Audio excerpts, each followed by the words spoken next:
Yeah, welcome class.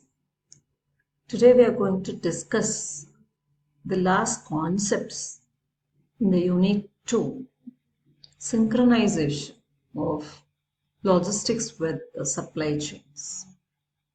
So before we go for the details, we must understand the basic concepts in supply chain. In the traditional way, the procurement, operations, logistics, all these are all part of supply chain management. So supply chain involved with integrating the three key flows in the organization. There is flow of information, product and material flow, and the fund flow. So here the members of supply chain,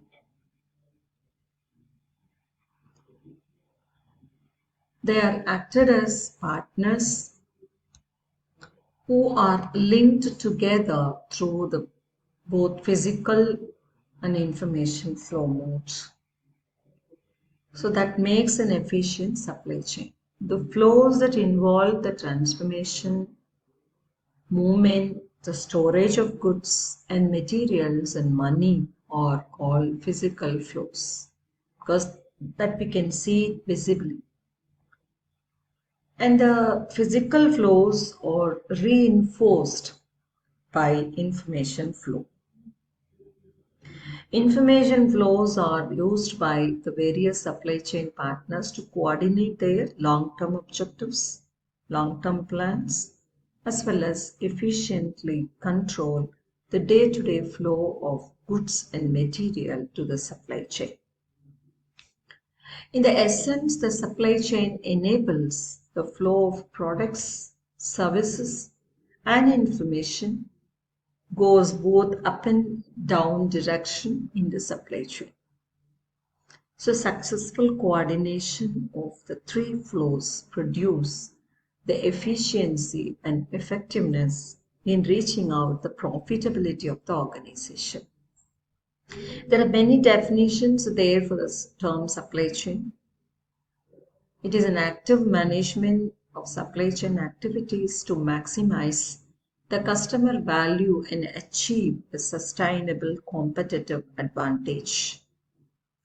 So this represents a conscious effort by the organization to develop and run the supply chains in the most effective and efficient ways possible.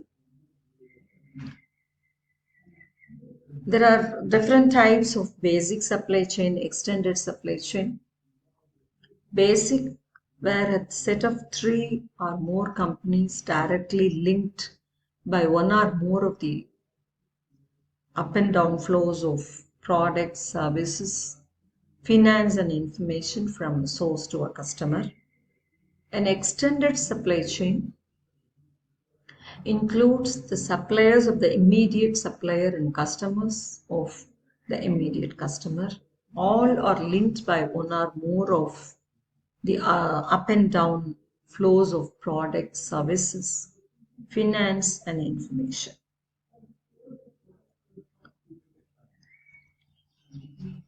There are many companies which are following supply chain where the major perspective is revenue, which they received it from the customer. So any appropriate design of supply chain will depend both customers' need and the role of stages it involves. This relationship really reflects a single strand in the supply chain.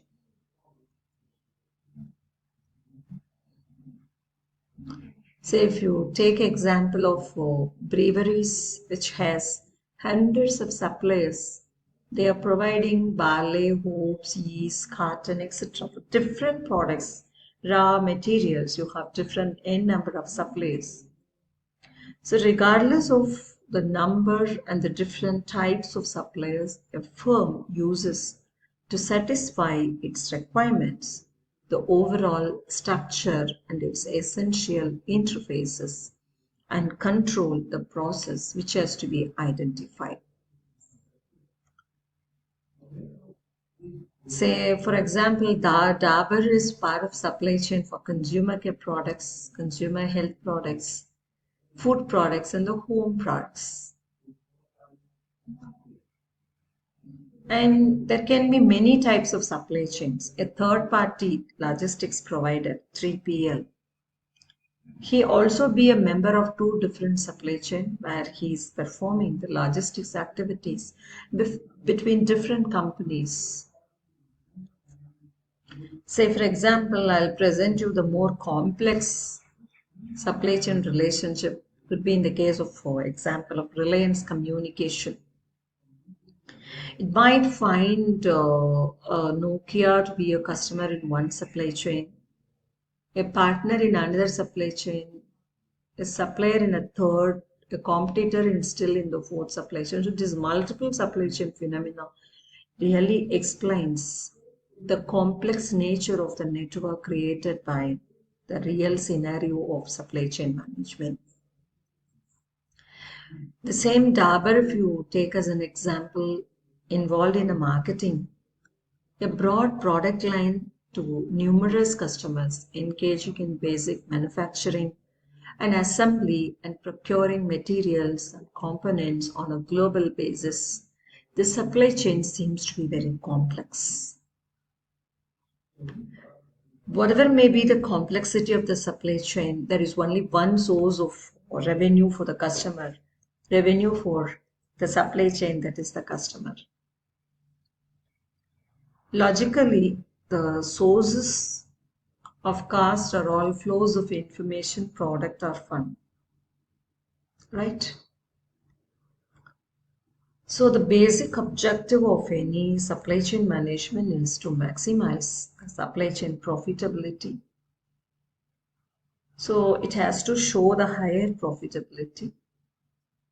What is the meaning of supply chain profitability here? It is a difference between what the customer pays for the final product and the cost associated with the supply chain, extending, fulfilling the customer's request. Say, if you see the FMCG leader, Unilever, has reduced its inventory from about 45 days to 7 days or less than 5 days. Mahindra and Mahindra has been able to reduce its inventory from 20 to 50 days. LG, in a case, the reduction has been around 30 days. So these companies attribute a significant part of their success to the way they manage their supply chain cost. So this has given you an idea of what is a generalized supply chain model could be. A conventional supply chain is providing a product or service, each firm which is performing its own functions. Whenever it receives an order from a customer order and ends when a satisfied customer who has paid for the purchase. So the general supply chain model consists of a supplier, manufacturer, distributor, retailer, and a customer. So if you look into the concept of the supply chain in the context of materials management, most of the participants performed as buyers and the sellers, independently of other firms supplying to the buyer.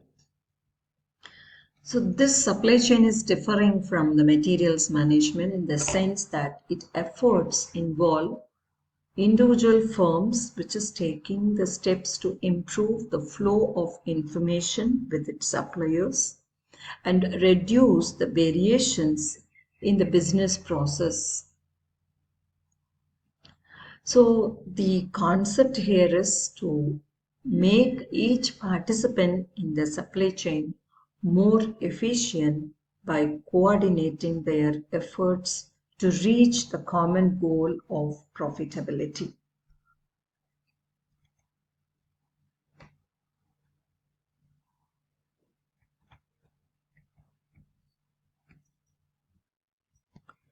So what is a supply chain philosophy here? The ultimate objective of any supply chain management translate into a philosophy which has to go for basic three things. One is a systems approach to view the channel as a whole, right? And to manage the total flow of goods inventory from supplier to the ultimate customer. The strategic orientation towards the cooperative efforts to synchronize and converge the intra-firm and inter-firm operational and strategic capabilities. That is the second part. The third part relates with customer focus to create a unique, individualized sources of customer value, which will lead to a customer satisfaction. So the SCM philosophy drives the supply chain members to have a customer orientation. So when we want to make a customer orientation, there must be a synchronization, the intra-firm and the inter-firm operational and strategic capabilities into a unified, compelling marketplace. So you need to have a capability coordination between within an organization with outside organization. So that's why most of our SCM philosophy, supply chain philosophy, suggests the boundaries of supply chain, which is not only logistics. Logistics is a part of component of supply chain to other functions within a firm. Other functions, I mean the inventory, materials, procurement, sourcing, everything together. So what the firms has to do is they must establish management practices that permit them to act or behave consistently with this philosophy.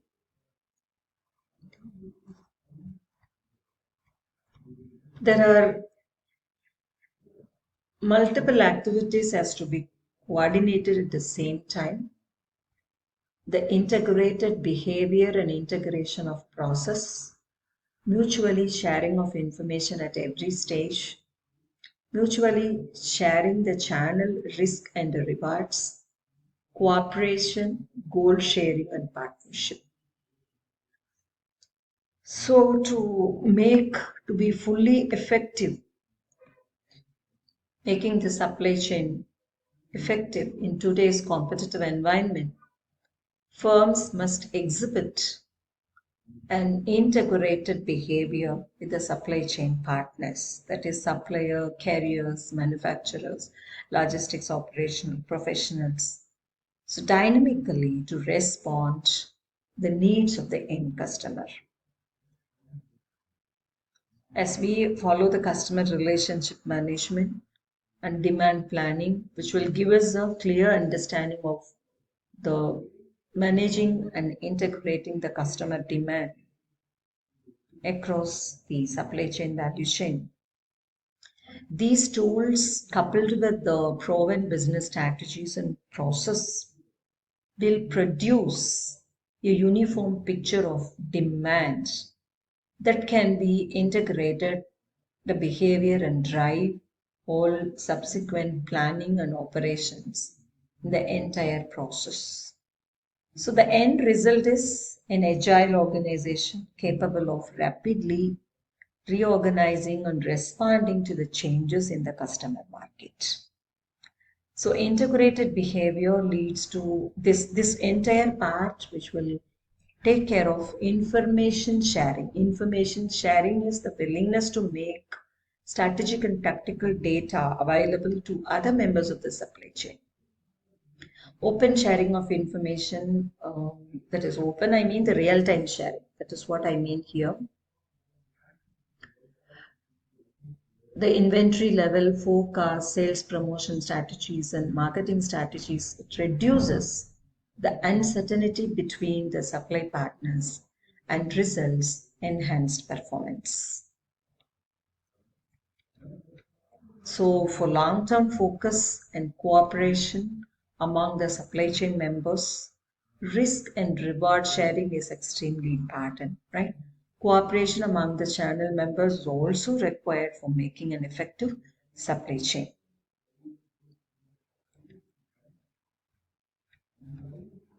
Now, I'm just presenting you most organization going for 4 different stages in order to ensure the kind of supply chain integration, specifically at the policy level.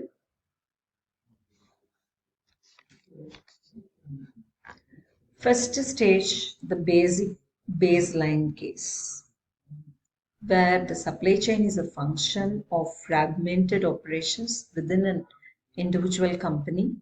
It is based on a traditional concepts and the characters like the number of inventories, the independent and incompatible control systems and procedures, as well as a functional segregation. Second stage is stage of internal integration.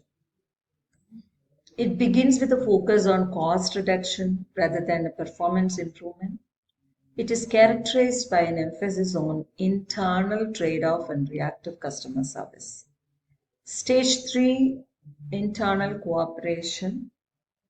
It is characterized by full visibility of the purchasing, which happens through distribution, medium-term planning, tactical focus, emphasis on efficiency, extended use of electronic support and linkages, and a continued reactive approach to customers.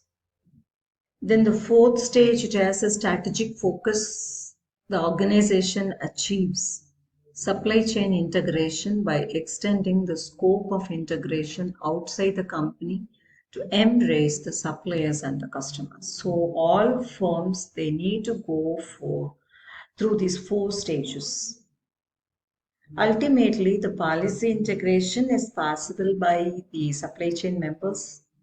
They are creating a compatible cultures and the management techniques. So here at the last stage, the 4th stage, it was proceed to build up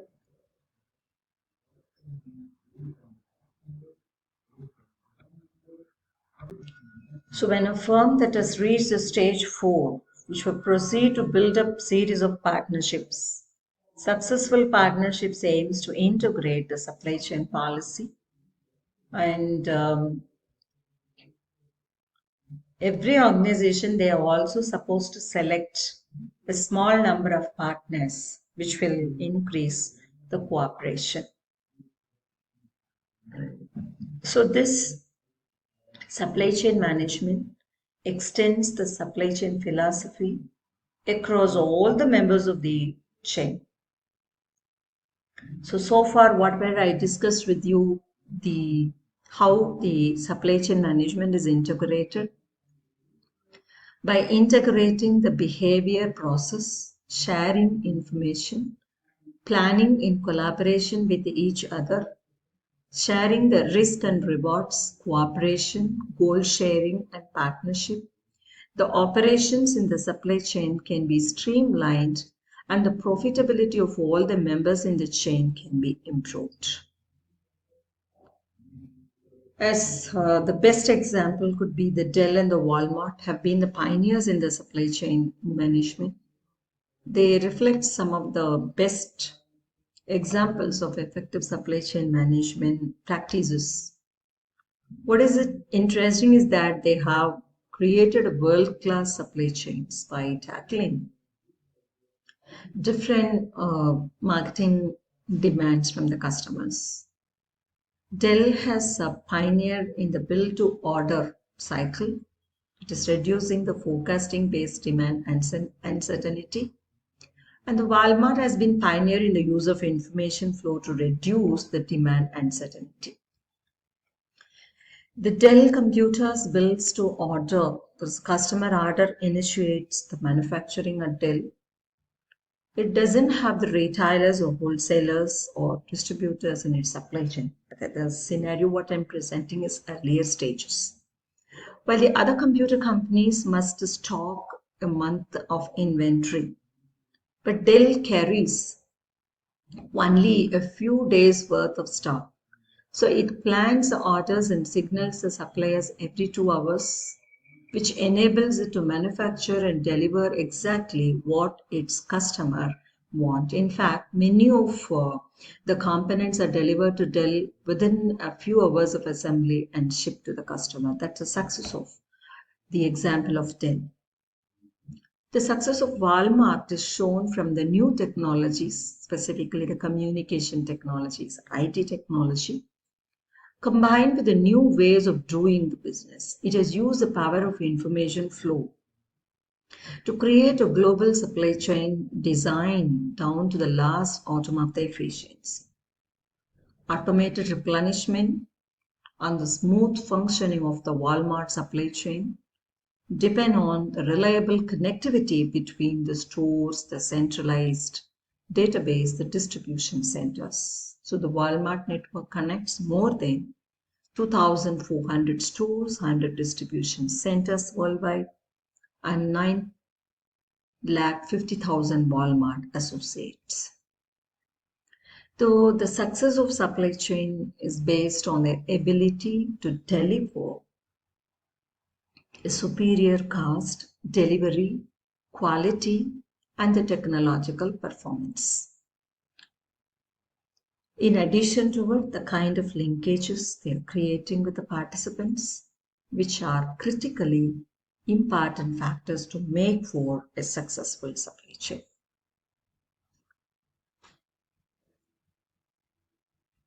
So, in a nutshell, SCM, that supply chain management, is involved with integrating three key flows between different stages across the boundaries of the organization. So flow of information, flow of material, and the funds. These are the three things which covers the entire C. So far I discussed with you the basics of supply chain, how the firms are supposed to use various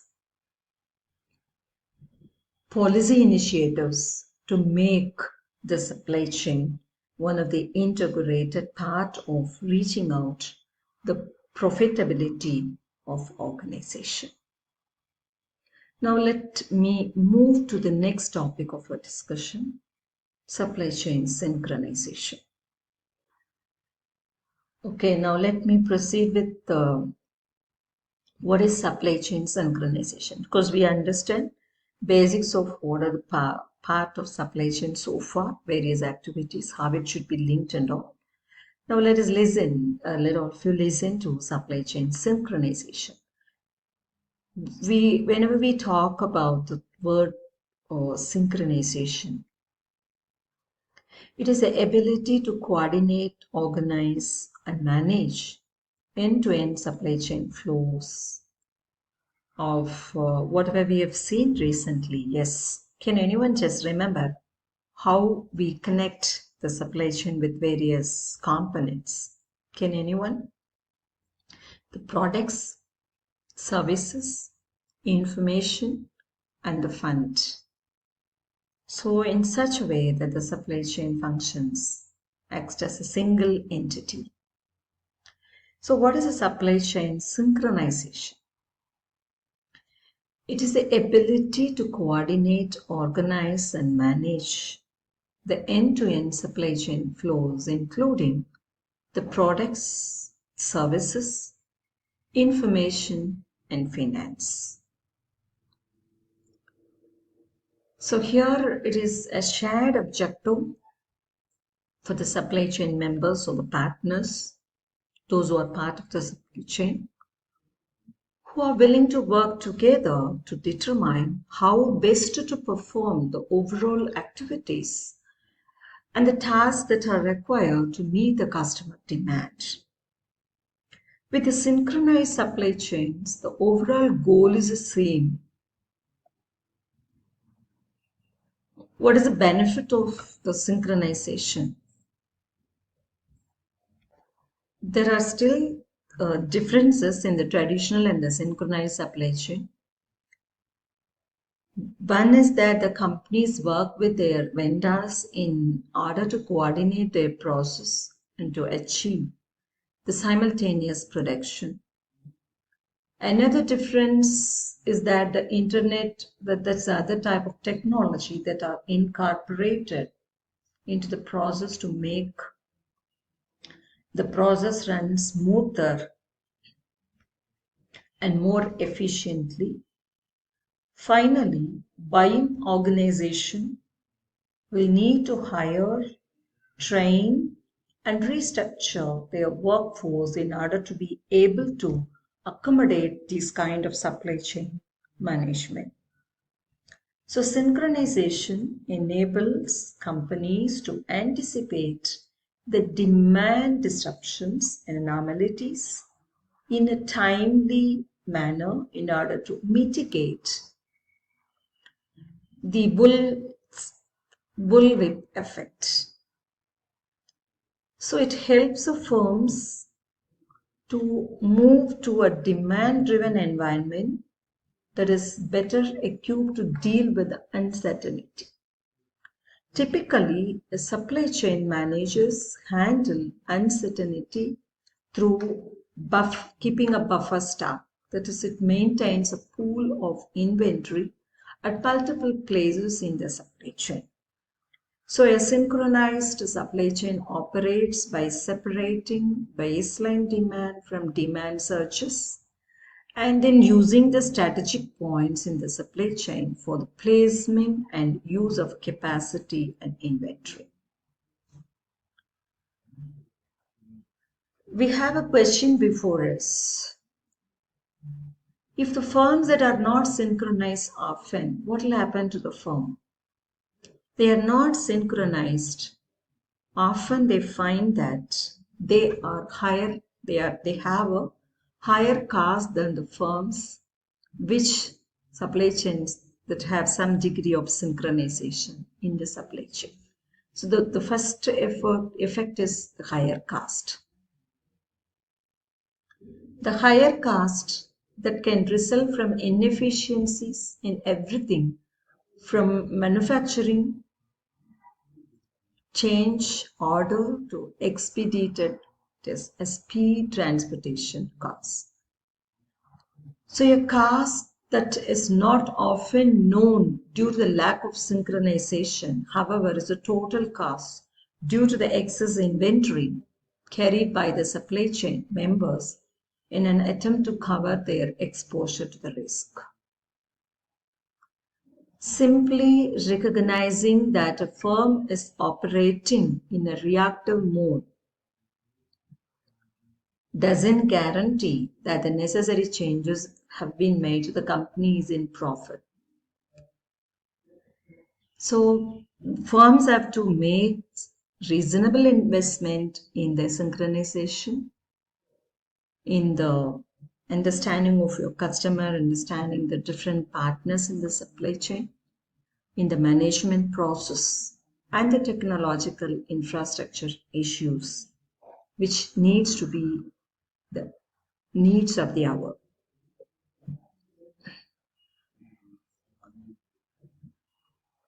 So here the question is, it is not which is good for the firm. Rather, as many of the members are part of the supply chain, integrated supply chain, where the entire supply chain members needs to be oriented towards reaching out the common goal, that is profitability. Profitability is the prime goal, which is balanced under the two different heads. One is balancing customer responsiveness at one end managing the cost efficiently, which is present at the other end. So how to go about this? We have certain structures which will help us to make the entire supply chain synchronization possible. Let me introduce the first part under the supply chain synchronization, performance cycle structure. The performance cycle represents the elements of work necessary to complete the logistics related to market, distribution, manufacturing, or even support procurement.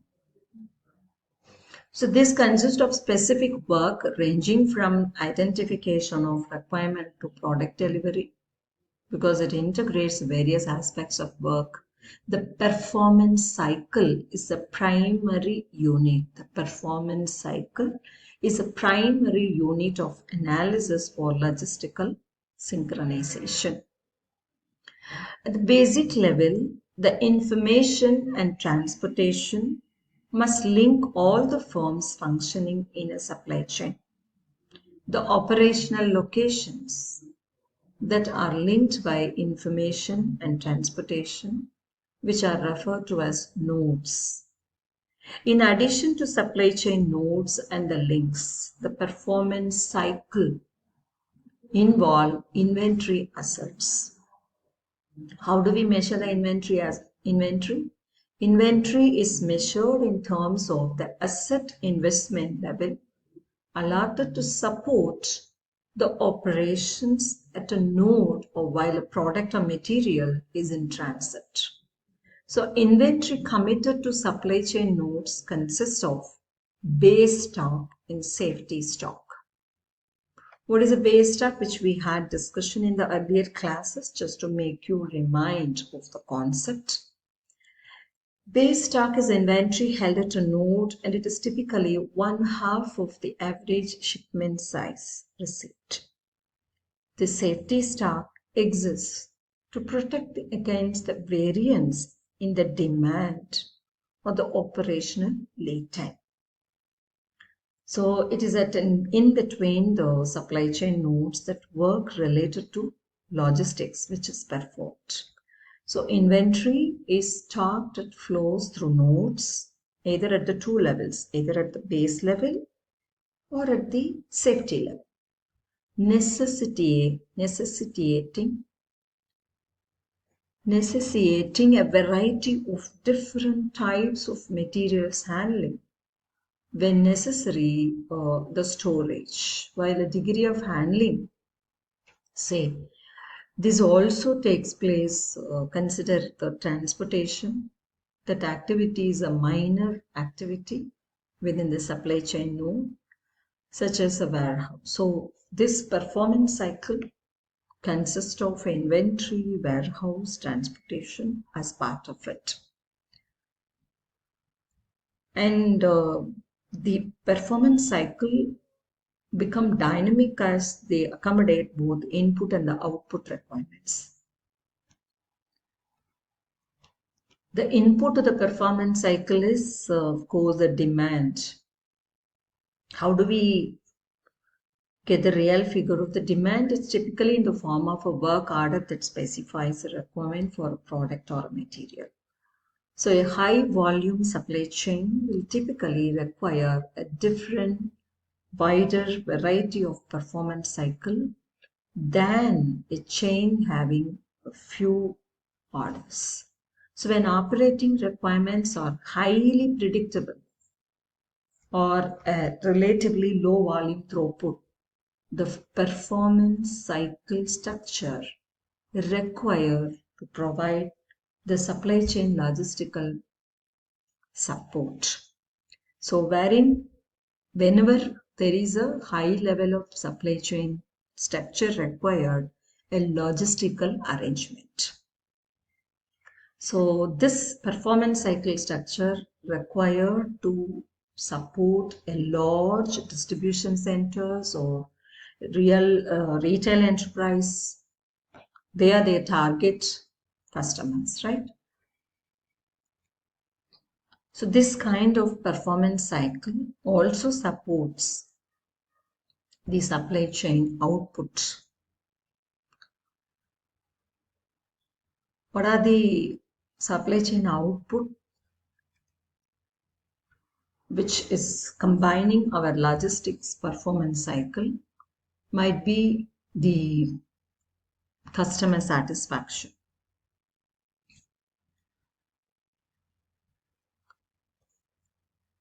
So this kind of performance cycles related to the market distribution, procurement, typically involve multiple firms.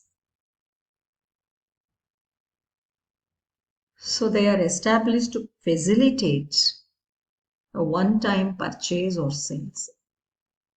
So either you may have a one-time purchase sales, you can have it with the supplier, or you can have a multiple times. So when we consider a supply chain which is having a domestic or a multinational scope, we need to think of how different performance cycle nodes are required to combine the total efforts.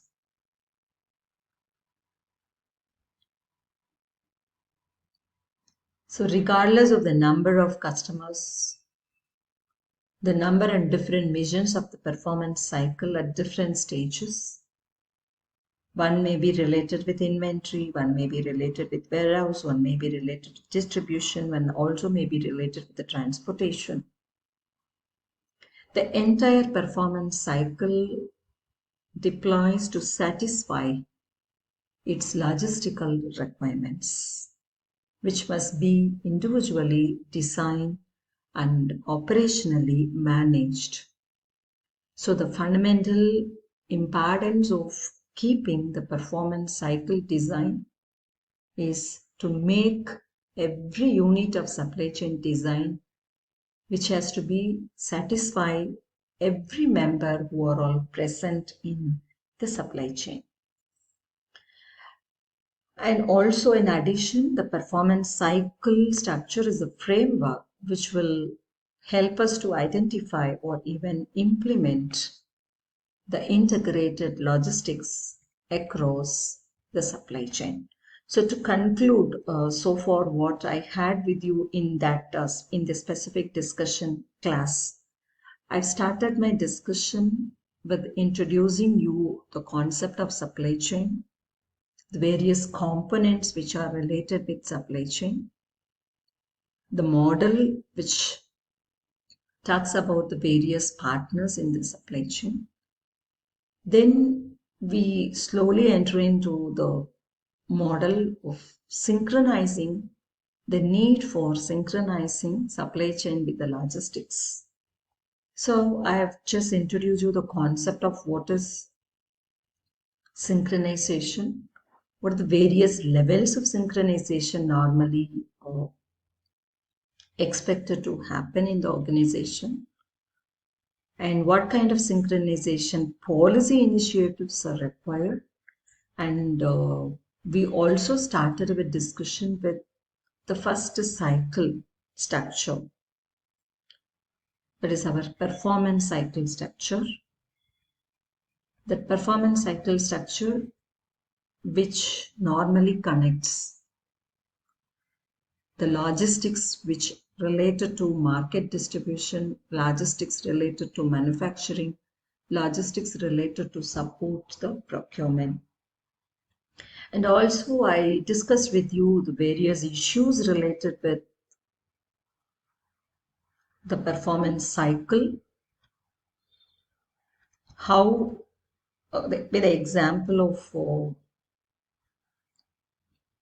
the Dell and the Walmart, General Motors and IBM, how the performance cycle has really made linking the overall supply chain with the logistics activities. So I hope this will make you clearly understand how we need to integrate logistics as one part of the holistic supply chain integration model. I hope in the next class I'll just discuss with you the next two different cycles which are also part of this supply chain integration with the logistics. Thank you for your patient listening. Have a happy learning together.